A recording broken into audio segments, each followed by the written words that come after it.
Okay, tip number 1, make sure, first of all, my advice is to make sure you're using the right bobbin. But you can see here, they look different, and that's because the width of them, they're ever so marginally different wide, but also they're of a different height.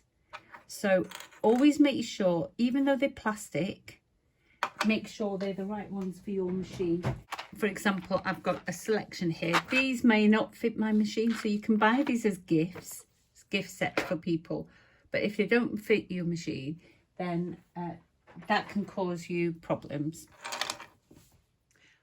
Another reason why you might get into tangles is because you're not lifting up your thread take-up lever to the top when you finish sewing. If you leave that down here about halfway, the mechanisms inside your machine, that's because the machine hasn't finished doing what it needs to form a stitch. So if I do that and I'm not quite done, it's really difficult for me to pull that thread out, and there's half a loop still made. And sometimes what you'll find is that you end up with lots of threads coming out of your machine and you're not sure why.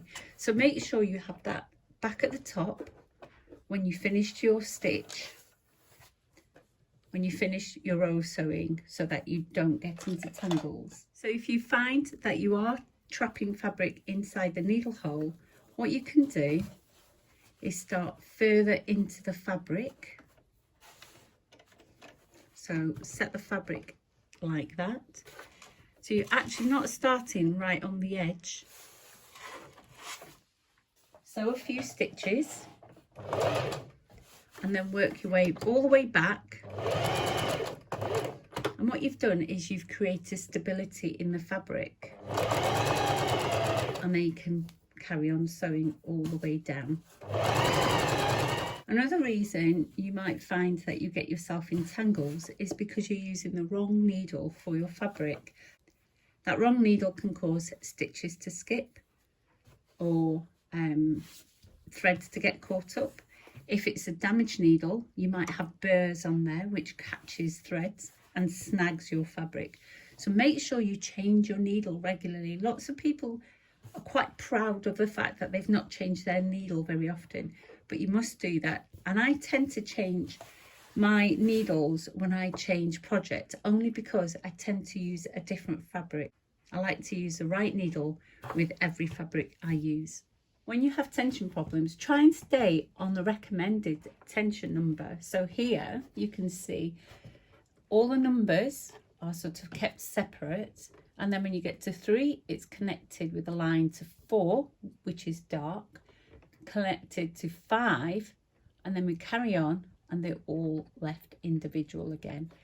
Those are the recommended tension numbers for this machine, and 4 is the ideal setting. So when you send it to somebody like me to repair your machine or to service it, I will make sure that the machine is calibrated correctly so that it works well on tension number 4. I've hardly ever adjusted the tension on the bobbin, but if you do need that adjusting, you must read your manual and check how to do it. It can cause a lot of problems, but it's very easy to do. So make sure you check your manual, or you can check my other tutorials and I'll show you how to do it in another video. Another reason you might have problems with your stitching is simply you've put the bobbin in upside down. You won't believe the number of machines that come to me for a service, and people have asked me to service their machine because it won't work, and it's simply because they've put the bobbin in upside down. Your machine has to work in a certain way, and if you don't have the bobbin in going correctly, just check that you're doing it correctly. And they usually have these guides on modern machines now so that you can't make mistakes, and it shows you on there as well. Now, staying with the bobbin, when you fill your bobbin up, make sure it fills nice and evenly like this, so you're not getting a cone shape. Staying with the bobbin, what I want to show you is make sure you use a different bobbin for each colour. Don't layer colours on each bobbin. If you do, that causes problems with the tension. You can buy these handy little boxes to contain them in, and you can always just put a label on each box so you know which machine uses which bobbins. Right, well, I hope those have answered some of your questions. Lots of you have been getting in touch through my website, through the Facebook page and Instagram, asking for help and support. Okay, so let's have a look inside my advent calendar today. It's day 7, it's the 7th of December. Oops, that one's going to fall down.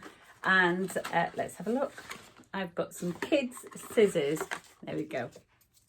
So my kids are a little bit big for this, but I'm sure I know some nieces and nephews somewhere that who might appreciate them. So they'll be going to those guys.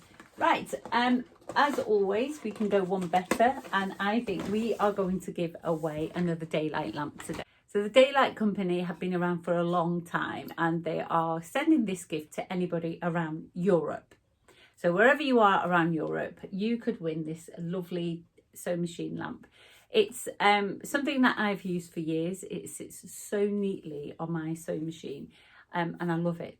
So when I got in touch with them, they were more than happy to send out some goodies to you. So I would like you to go back to my old videos and find out which overlocker. So I want to know the brand and the model number of overlocker that Jasmine used. So I've bought her an overlocker. Which one did I get for her? So comment below. Have a look. Means you'll have to do a little bit of searching. So this daylight lamp will go to anybody around Europe. And the winner is Lindsay Loftman, I think. Hopefully I've got your name right. Some gorgeous starry Christmas cards. That's what's being made in Love Sewing magazine on their website. So well done, Lindsay. You need to get in touch. So that congratulations. Thank you for joining me today. Have a lovely evening, and I will see you tomorrow.